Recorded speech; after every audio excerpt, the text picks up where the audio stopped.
Tragedi kerusuhan supporter usai pertandingan Arema FC kontra Persebaya membawa duka mendalam bagi para keluarga korban. Tangis ratusan orang yang mengaku sebagai keluarga korban pecah di rumah sakit saat mencari keberadaan para korban.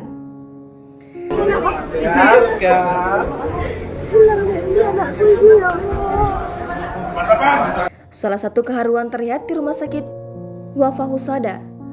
Keluarga korban banyak mendatangi rumah sakit yang berjarak 5 km dari Stadion Kanjuruhan.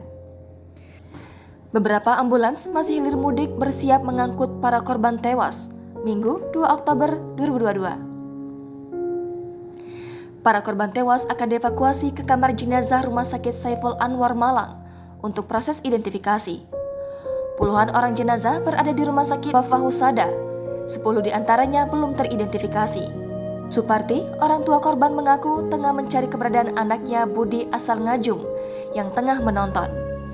Dirinya mengaku telah berkeliling 2 rumah sakit, yakni Rumah Sakit Umum Daerah Kanjuruhan dan Rumah Sakit Wafa Husada. Ia mengaku baru mendengar informasi adanya kerusuhan pada Minggu 2 Oktober dini hari seusai sholat subuh. Menurutnya, sang anak yang berusia 20 tahun berangkat ke Stadion Kanjuruhan dengan beberapa temannya dari kawasan Kecamatan Ngajum.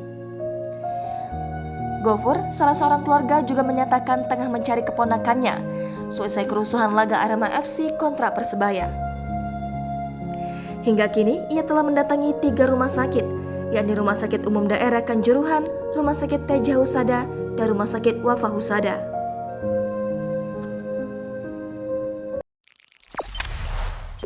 Jangan lupa subscribe, share, komen, dan like ya!